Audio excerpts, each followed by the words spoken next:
जय हिंद। आपका स्वागत है रेलवे की पाठशाला पे। दोस्तों, आज के इस वीडियो में हम बात करेंगे कि रेलवे ने रिसेंटली जो कोरिजेंटम नंबर 3 डाला है उससे हजारों छात्रों को यहाँ पर नुकसान होने वाला है। हजारों सीटें यहाँ पर वैकेंट रह जाएंगी। विद आपको पूरा एनालिसिस के साथ बताऊंगा। मैं कोई हवा में बात नहीं करता हूं दोस्तों।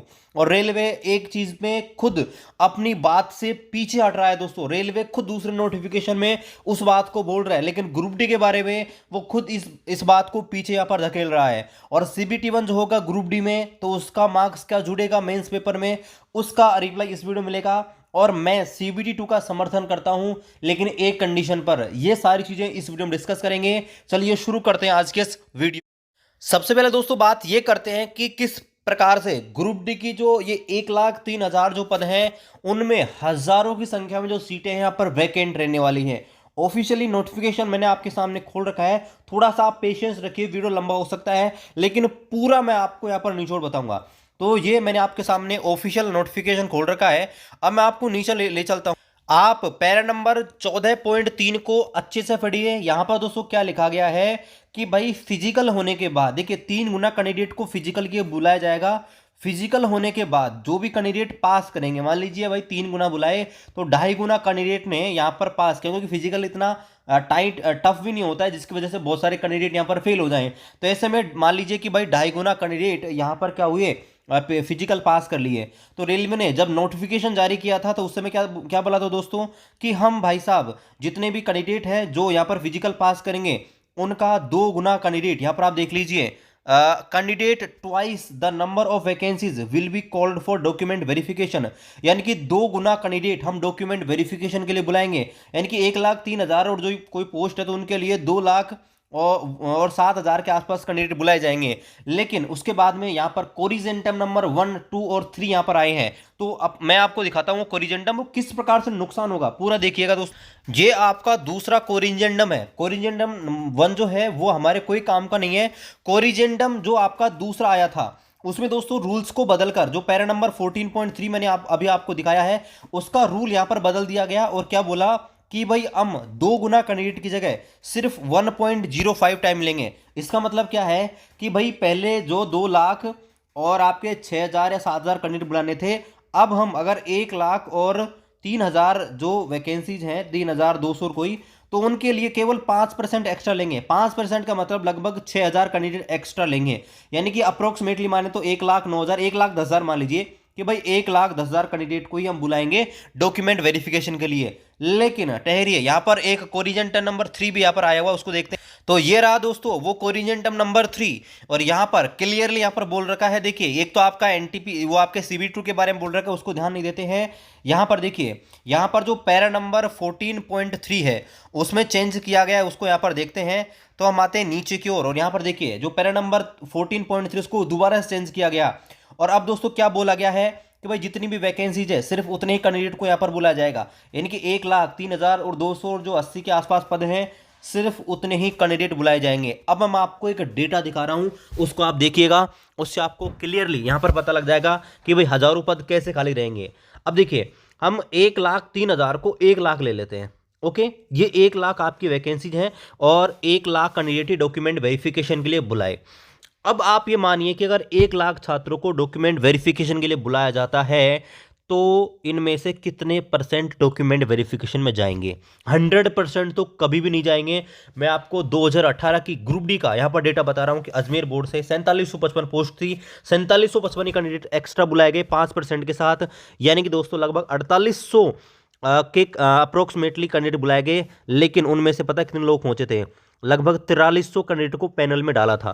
तो आप ये मान के चलिए लगभग लगभग दोस्तों आपके 10% कैंडिडेट है डॉक्यूमेंट वेरिफिकेशन में एब्सेंट हो जाएंगे। कितने कैंडिडेट पहुंचेंगे? अप्रोक्सीमेटली 90,000 कैंडिडेट ही आपके डॉक्यूमेंट वेरिफिकेशन में पहुंचेंगे। इन 90,000 कैंडिडेट्स में से सबका मेडिकल स्टैंडर्ड अच्छा नहीं है। सबके सब मेडिकल स्टैंडर्ड, इनमें से बहुत सारे कैंडिडेट का मेडिकल में अनफिट हो जाएंगे। तो अगर हम माने भाई 10,000 90 में से 10 नहीं, चलो आप 5,000 मान लीजिए कि 5,000 लड़के तो निकलेंगे निकलेंगे मेडिकल में। 5,000 का मतलब भाई 5% तो निकलेंगे। है ना। इतना तो मैंने आपको मैंने इतने वीडियोस बनाए हैं, इतने यहाँ पर डॉक्यूमेंट वेरिफिकेशन की लिस्ट आई है, उन सबको एनालिसिस कर मैं आपको बता रहा हूँ कि 5% वो 5% यानी कि लगभग 5,000 कैंडिडेट आपके मेडिकल में बाहर निकलेंगे ही, है ना। उनमें से आपके डॉक्यूमेंट में निकल जाएंगे बहुत बहुत तरीके से। तो 85,000 कैंडिडेट ही यहाँ पर आप मान के चलिए कि पैनल में डाले जाएंगे। अब इन 85,000 जो पैनल डाला जाएगा, हो सकता है कि इनमें से भी पैनल के जब ज्वाइनिंग हो तो इनमें से 1-2 हज़ार कैंडिडेट ज्वाइन ना करें, चलो वो एक अलग मसला है, उसको हम नहीं देखते हैं। तो फिर भी दोस्तों केवल 85,000 सीटें यहाँ पर रेलवे की भर रही हैं। तो रेलवे ने क्या किया है, पहले 2 गुना कैंडिडेट अगर रेलवे बुलाती तो दोस्तों होता क्या, अगर कोई छात्र एब्सेंट हो जाता, है ना, डॉक्यूमेंट में मेडिकल में बाहर हो जाता, तो जो एक्स्ट्रा कैंडिडेट लिए हैं उनका फायदा हो जाता।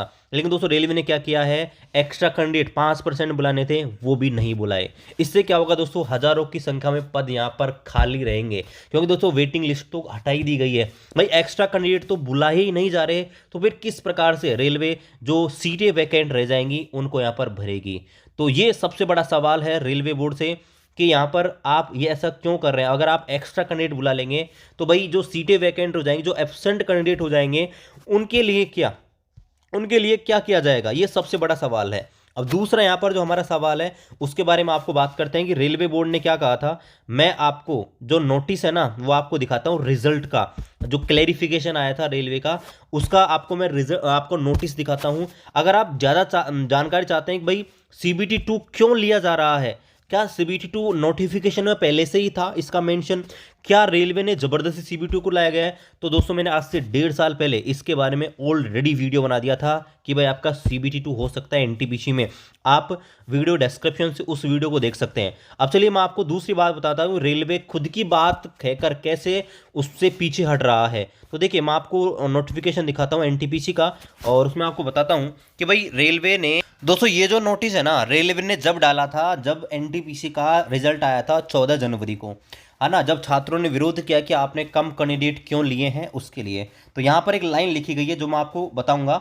और यहाँ पर देखिए जो लास्ट वाली लाइन है ना, इसको आप देखिए कि भाई हमने ऐसा क्यों किया कि ग्रेजुएशन और 10+2 दोनों का एक साथ पेपर लिया। ये लाइन बहुत ज़रूरी है दोस्तों, ये ऐसा पॉइंट इसको नोट किया जाना चाहिए, पॉइंट टू बी नोटेड। देखिए यहाँ पर दोस्तों इन्होंने क्या लिख रखा है, एक लाइन को पढ़िए कि समय और ऊर्जा यानी कि टाइम और एनर्जी को बचाने के लिए हमने स्नातक और 10+2 दोनों के पेपर एक साथ लिए। अब दोस्तों एक बात मेरे को बताइए, अगर आपको टाइम ही बचाना था, एनर्जी बचानी थी, तो भाई ग्रुप डी में CBT 2 लेने की क्या ज़रूरत है। अगर आपको टाइम ही बचाना है, एनर्जी ही बचानी है ना, फालतू में CBT 2 आप लोगे तो फिर अलग से आपको व्यवस्था करनी पड़ेगी, अलग से पेपर बनाने पड़ेंगे, अलग से एग्जाम सेंटर लेनी पड़ेगी, बच्चों को प्रॉब्लम होगी। तो फिर CBT 2 क्यों लिया। आप एक तरफ कह रहे हैं कि हमने समय और ऊर्जा बचाने के लिए ग्रेजुएशन और NTPC में बढ़ती है, ग्रेजुएशन की अंडर ग्रेजुएट की, दोनों को एक साथ इसलिए लिया, और आप दूसरी तरफ खुद यहाँ पर CBT 2 इंट्रोड्यूस कर रहे हैं, है ना, और उसमें तो टाइम खराब नहीं होगा, है ना। एक तरफ आपने 2018 में 1.89 के करोड़ जो आपके कैंडिडेट हैं उनके एग्जाम आपने ली है, तो अब आपके 1.25 के आसपास जो वैकेंसीज एक जो कैंडिडेट ने फॉर्म भरा है भाई, उसको एग्जाम लेने में आपको ऐसा क्यों लग रहा है कि ये नंबर ऑफ एप्लीकेशंस ज़्यादा हैं। रेलवे बोर्ड पर सबसे बड़ा सवाल यही है कि आप एक तरफ तो ऐसा बोल रहे हो और दूसरी तरफ उस चीज़ को आप खुद ही फॉलो नहीं कर रहे हो। अब मैं आपको एक चीज़ बताता हूँ लास्ट में कि भाई मैं जो आपके CBT 2 है उसके CBT 2 जो ग्रुप डी में होने वाला है उसको किस प्रकार से यहाँ पर सपोर्ट करूँ। देखो दोस्तों ये जो CBT 2 है इसको नोटिफिकेशन में रेलवे ने ऑलरेडी बताया था कि अगर आवश्यकता पड़ी तो हम CBT 2 यहाँ पर ले सकते हैं। मैं आपको दिखा देता हूँ, हालांकि डिटेल्स वीडियो में एक आज से 1.5 साल पहले ही बना दिया था, है ना। तो मैं आपको थोड़ा सा दिखा देता हूँ, नोटिफिकेशन में थोड़ा सा लिख रखा है। यहाँ पर जो नोटिफिकेशन है इसका जो आप देखेंगे पैरा नंबर 14.1 है, उसकी ये लाइन आप पढ़िएगा। यहाँ पर देखो क्लियर लिख रखा है कि where a second stage CBT is deemed necessary, यानी कि अगर सेकंड स्टेज CBT है, अगर उसकी आवश्यकता पड़ी तो रेलवे एडमिनिस्ट्रेशन जो है उसको अधिकार है कि वो फर्स्ट स्टेज CBT उसको क्वालिफाई नेचर का बना सकता है और उसके बाद CBT 2 ले सकता है। ये दोस्तों रेलवे ने खुद बोला है, तो आप मान के चलिए कि CBT 1 जो होगा वो क्वालिफाई नेचर का होगा और CBT 2 जो है ना, वो आपका मेंस जो मार्क्स है उसी के बनेंगे, यानी कि CBT 1 के मार्क्स मेंस पेपर में नहीं जुड़ेंगे। अब दोस्तों रेलवे बोर्ड से मेरा एक बहुत आसान सा सवाल है कि भाई सीबीटी 2 आप करवा रहे हैं, कोई दिक्कत नहीं है, छात्रों को कोई दिक्कत नहीं है सीबीटी 2 देने से। दिक्कत यही है कि आपने 3 साल से सीबीटी 1 क्यों नहीं करवाया। सबसे बड़ा सवाल यह है, छात्र सीबीटी 2 देने को तैयार थे। अगर आप 2019 में सीबीटी 1 के एग्जाम करवा लेते, 2020 चलो कि कोविड के कारण निकल गया, 2021 में आप सीबीटी 2 करवा लेते, छात्रों को कोई प्रॉब्लम नहीं होती। लेकिन आज जब रिजल्ट मतलब जो आपकी सीबीटी 1 के एग्जाम 3 साल बाद में नहीं हुई है और अब आप सीबीटी 1 के एग्जाम लेने के टाइम पे बोल रहे हो कि हम सीबीटी 2 भी लेंगे, तो सर आपसे रिक्वेस्ट है कि आप छात्रों की भावनाओं को क्यों नहीं समझ रहे हैं। जो बेचारे छात्र 3 साल से लगातार तैयारी कर रहे हैं, 25 की एज में अगर वो तैयारी करने लगे होंगे, आप सोचो 28 के हो गए, अब ये सीबीटी 1 नहीं हुआ है। सीबीटी 1 मान लीजिए कि इस साल हो भी गया, सपोज कीजिए अगर आपने 23 फरवरी से शुरू भी कर दिया तो मार्च अप्रैल मई के एंड तक अप्रोक्सीमेटली ख़त्म हो सकता है। आप जून में उसके आंसर की दे देंगे, फिर वही एनटीपीसी की तरह अगले साल जनवरी में आप उसका रिजल्ट निकालेंगे, 2023 में उसका रिजल्ट आएगा, फिर आप सीबीटी 2 पता नहीं कब लेंगे, सीबीटी 2 के बाद उसकी आंसर की आएगी, सीबीटी 2 का रिजल्ट फिर आप उसको लटका दोगे, 6 महीने निकाल दोगे, 2023 उसमें निकल जाएगा, फिर फिजिकल होगा, फिर डॉक्यूमेंट वेरिफिकेशन होगा। तो आप ये बताइए सर कि छात्र जो हैं वो कितना इंतज़ार करेंगे। एक तरफ जहाँ पर करोड़ों जो भारतीय हैं, जब वो इलेक्शन करते हैं, इलेक्शन देते हैं, वोट देते हैं, तो उसमें आप 1-2 महीने में पूरी प्रोसेस को निपटा लेते हो। भाई छात्र इस बात से दुखी नहीं है कि आप सीबीटी 2 करवा रहे हैं, छात्र इस बात से दुखी है कि आप जो ये एग्ज़ाम की प्रोसेस है इसको इतना डिले क्यों कर रहे हैं, इतना देरी से क्यों खींच रहे हैं।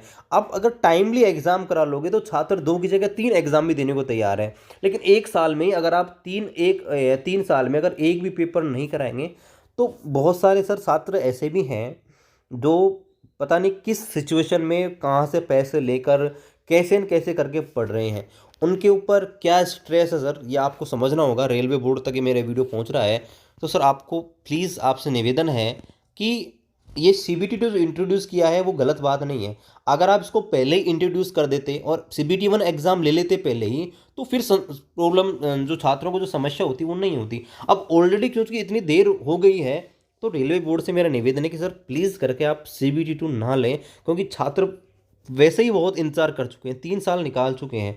अब इन सीबीटी 1 को एग्ज़ाम को करवाने में और इनकी जो बाकी की प्रोसेस करवाने में सर 1 से 1.5 साल लग जाएगा। तो आपसे निवेदन कि प्लीज़ करके सर जो सीबीटी 2 एग्ज़ाम है वो सर नहीं लें ग्रुप डी में, तो सर बहुत ही अच्छा होगा छात्रों के साथ। बाकी सर ये तो आपका निर्णय है, आप क्या करेंगे और स्टूडेंट की क्या रिएक्शन है वो तो देखने को मिल रही है सर, जगह जगह छात्र हैं लगातार प्रोटेस्ट कर रहे हैं। तो सर आपसे निवेदन है कि प्लीज़ करके सीबीटी 2 ना लें, छात्रों के हित में ऐसा ना करें। मिलते हैं दोस्तों आपसे अगले वीडियो में, तब तक जय हिंद, वंदे मातरम।